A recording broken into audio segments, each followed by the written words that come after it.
తమిళనాడు ప్రభుత్వ ప్రధాన కార్యదర్శి రామ్మోహన్ రావు ఇంటిపై ఐటీ దాడులు చేసింది. ఉదయం 5 గంటల నుంచి ఐటీ దాడులు కొనసాగుతున్నాయి. అన్నానగర్లోని ఆయన నివాసంతో పాటు మరో 6 ప్రాంతాల్లో కూడా ఈ దాడులు జరుగుతున్నాయి. వందల కోట్ల నగదును బంగారంగా మార్చుకున్నారన్న ఆరోపణలపై ఐటీ దాడులు జరుగుతున్నట్టు సమాచారం.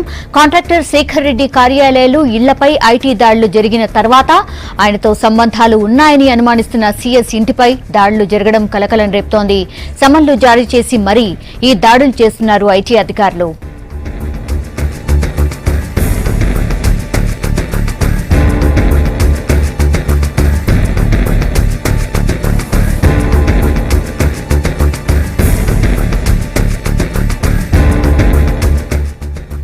శేఖర్ రెడ్డిని 2 రోజులు సీబీఐ విచారించింది. శేఖర్ రెడ్డికి సీఎస్ రామ్మోహన్ రావుకు మంచి రిలేషన్ ఉందని టాక్. శేఖర్ రెడ్డి ఇచ్చిన ఇన్ఫర్మేషన్ ఆధారంగానే సీఎస్ ఇంటిపై ఐటీ దాడులు చేసి ఉండొచ్చన్న అనుమానాలు వ్యక్తం చేస్తున్నారు. సీఎస్ పై దాడితో అటు అధికార పార్టీ నేతలు, ఇటు అధికారులు భయపడుతున్నారు. ఎప్పుడు ఎవరు రైడ్ చేస్తారో అని వణికిపోతున్నారు.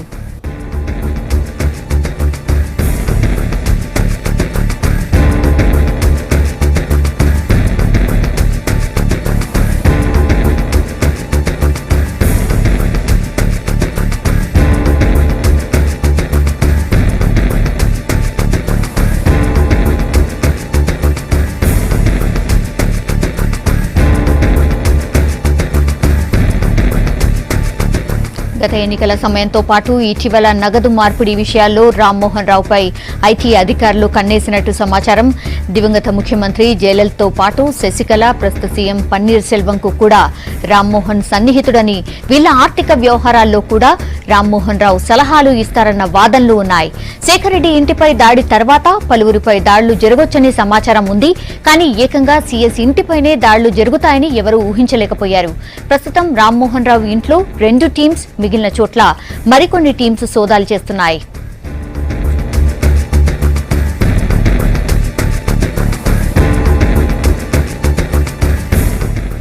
పూర్తి సమాచారం భరత్ అందిస్తారు. భరత్, ఎలాంటి సోదాలు జరుగుతున్నాయి? అప్డేట్స్ ఏంటి?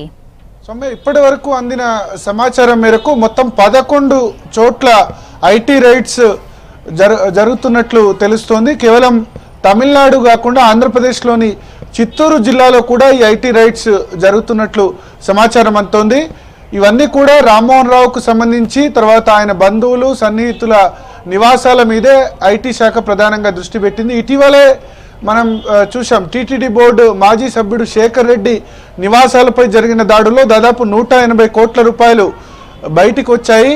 శేఖర్ రెడ్డిని విచారించినప్పుడు వీళ్ళిద్దరి మధ్య సంబంధం తెలిసింది. పలు రోడ్ల కాంట్రాక్ట్ల విషయంలో ఈయనకు కూడా వాటా ఉందన్న సమాచారంతోనే, పక్కా సమాచారంతోనే ఐటీ రైడ్స్ జరిగినట్లు చెప్తున్నారు.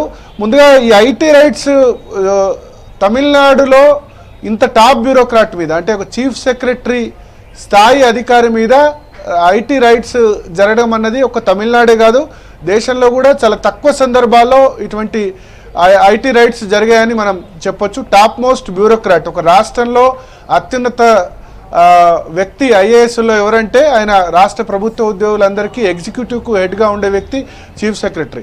సో ఆయన మీదే ఇప్పుడు ఐటీ రైడ్స్ జరిగాయి. కొద్దిసేపటి క్రితం డిఎంకే పార్టీకి సంబంధించి కూడా రియాక్షన్ వచ్చింది. స్టాలిన్ మాట్లాడుతూ ఆయన చెప్పింది ఏంటంటే, రాష్ట్రంలో అత్యున్నత స్థాయి వ్యక్తి మీదే ఐటీ రైడ్స్ జరగడం అన్నది ఒక విధంగా రాష్ట్రానికే షేమ్. తమిళనాడులో గతంలో ఎప్పుడు ఇటువంటి సంఘటనలు జరగలేదని ఆయన కామెంట్ చేశారు. సో పొలిటికల్గా అడ్వాంటేజ్ తీసుకునేందుకు ఖచ్చితంగా అక్కడ డిఎంకే పార్టీ అయితే సిద్ధంగా ఉంది. దీనికి ముందు అసలు రామ్మోహన్ రావు గురించి చెప్పుకుంటే కనుక, రామ్మోహన్ రావు ఆంధ్రప్రదేశ్లో జన్మించిన వ్యక్తి, ఆంధ్రప్రదేశ్ నేటివ్ వ్యక్తి. ఆయన 1985 ఐఏఎస్ బ్యాచ్కి చెందిన వ్యక్తి. నిజానికి మొన్నటి ఎలక్షన్స్ వరకు కూడా జ్ఞానదేశికన్ అనే బ్యూరోక్రాట్ చీఫ్ సెక్రటరీగా, తమిళనాడు చీఫ్ సెక్రటరీగా ఉన్నారు.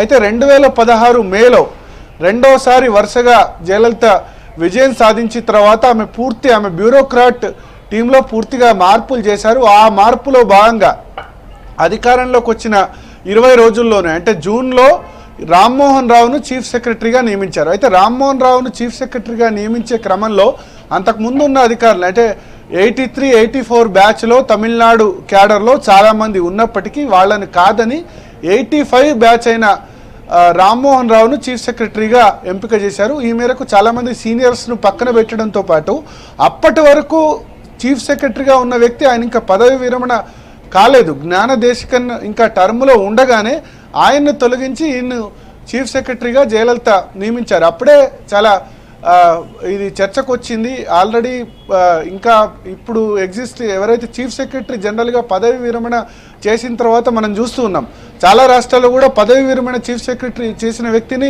ఇంకా ఎక్స్టెన్షన్స్ అడుగుతారు కేంద్ర ప్రభుత్వాన్ని, 3 నెలల ఎక్స్టెన్షన్ ఇవ్వండి, 6 నెలల ఎక్స్టెన్షన్ ఇవ్వండి అని. బట్ అక్కడ ఆల్రెడీ సిట్టింగ్ చీఫ్ సెక్రటరీని తప్పించి జయలలిత ఆయన వేరే దానికి ట్రాన్స్ఫర్ చేసి ఈయన్ను చీఫ్ సెక్రటరీగా నియమించారు. అంతకుముందే ఆయన అడిషనల్ చీఫ్ సెక్రటరీ అయ్యారు, ఆ తర్వాత చీఫ్ సెక్రటరీ అయ్యారు.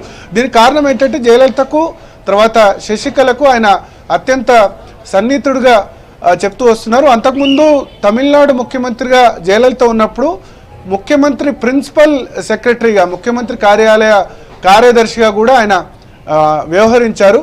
సో ఆ తర్వాత జూన్లో ఇది జరిగిన తర్వాత నిజానికి ఆయన 2017 సెప్టెంబర్లో రిటైర్ కావాలి. ఇంకా దాదాపు 9 నెలల టర్మ్ ఆయనకు ఉంది. ఈ దశలోనే మొన్న శేఖర్ రెడ్డి మీద దాడులు జరగడం, దాదాపు 180 కోట్ల రూపాయలకు పైగా నగదు పట్టుబడడం, ఆ తర్వాత ఇవాళ మళ్ళీ రామ్మోహన్ రావు నివాసాలు, ఆయన సన్నిహితుల నివాసాల మీద ఐటీ దాడులు జరగడం అన్నది సంచలనం సృష్టించింది. ఐటీ డిపార్ట్మెంట్కు సంబంధించిన సమాచారం అయితే శేఖర్ రెడ్డికి ఈయనకు చాలా సన్నిహిత సంబంధాలు ఉన్నాయి. అందులో భాగంగానే అక్కడి నుంచి వచ్చిన సమాచారం మేరకే ఈ దాడులు చేశామని చెప్తున్నారు, పలు రోడ్ల కాంట్రాక్టుల విషయంలోనూ ఇతర విషయంలోనూ. అయితే శేఖర్ రెడ్డికి రామ్మోహన్ రావుకు ఒక సిమిలారిటీ ఉంది. వీళ్ళు పోయస్ గార్డెన్కు అత్యంత సన్నిహితులు, అటు జయలలితకు తర్వాత శశికళకు వీళ్ళిద్దరు కూడా అత్యంత సన్నిహితులు.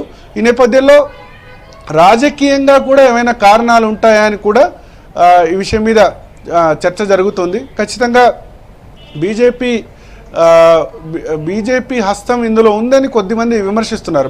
బట్ అన్నాడీఎంకే పార్టీ నేతలు కూడా దీన్ని బహిరంగంగా చెప్పలేకపోతున్నారు. జయలలిత చనిపోయిన తర్వాత ఈ ఐటీ దాడుల ద్వారా మా పార్టీని భయపెట్టాలి అన్నది బీజేపీ స్ట్రాటజీగా ఉంది. సో దట్ 48 ఎంపీస్ ఉన్నారు అన్నాడీఎంకేకు, 37 మంది లోక్సభ సభ్యులు ఉన్నారు, 11 మంది రాజ్యసభ సభ్యులు ఉన్నారు. ఈ 2.5 years 2019 వరకు కూడా అన్నాడీఎంకే పార్టీ మద్దతు బీజేపీకి, ఎన్డీఏ ప్రభుత్వానికి ఉండేలా చేసేందుకే ఇలా దాడులు జరుగుతున్నాయని అన్నాడీఎంకే కార్యకర్తలు లోపల చెప్తున్నారు. వాళ్ళు కూడా బయట చెప్పే సిచ్యువేషన్ లేదు, ఎందుకంటే జయలలిత మరణమే వాళ్లకు చాలా పెద్ద షాక్. 2 days బ్యాకే పన్నీర్ సెల్వం కూడా ప్రధానమంత్రి నరేంద్ర మోడీని కలిశారు. పన్నీర్ సెల్వం తర్వాత శశికళ మధ్య బయట ఏమున్నప్పటికీ, శశికళను పార్టీ ప్రధాన కార్యదర్శిగా తీసుకునేందుకు బయట ఏం చెప్తున్నప్పటికీ ఖచ్చితంగా విభేదాలు అయితే ఖచ్చితంగా ఉన్నాయి. అది మొన్న జయలలిత మరణం సమయంలోనూ ఉన్నాయి. పన్నీర్ సెల్వన్ కాకుండా వేరే వ్యక్తిని ముఖ్యమంత్రి చేయాలని ప్రయత్నించడం కూడా జరిగింది. సో ఈ నేపథ్యంలో ఇటువంటి విమర్శలు కూడా వస్తున్నాయి. అయితే ఐటీ వర్గాలు చెప్పేది ఏంటంటే శేఖర్ రెడ్డి మీద ఐటీ రైడ్ చేసినప్పుడు కొన్ని లీడ్స్ వచ్చాయి, ఆ లీడ్స్ ప్రకారమే దాడులు చేశామని చెప్తున్నారు. అయితే ఇప్పటి వరకు కూడా ఎంత నగదు రికవర్ చేశారు ఏంటి అన్నది సమాచారం అయితే లేదు. ఎందుకంటే ఐటీ దాడులు జరిగినంత మాత్రాన మనం ఖచ్చితంగా ఎంతో కొంత సొమ్ము పట్టుబడిందని చెప్పలేం. అది ఐటీ దాడులు జరిగినంత మాత్రాన మనం దోషిగా తేల్చలేం. బట్ ఎట్ ది మూమెంట్ ఇప్పటికైతే దాదాపు 11 చోట్ల అయితే సోదాలు జరుగుతున్నాయి. దానికి సంబంధించిన సమాచారం అయితే ఇంకా రాలేదు. సౌమ్య. ఓకే భరత్.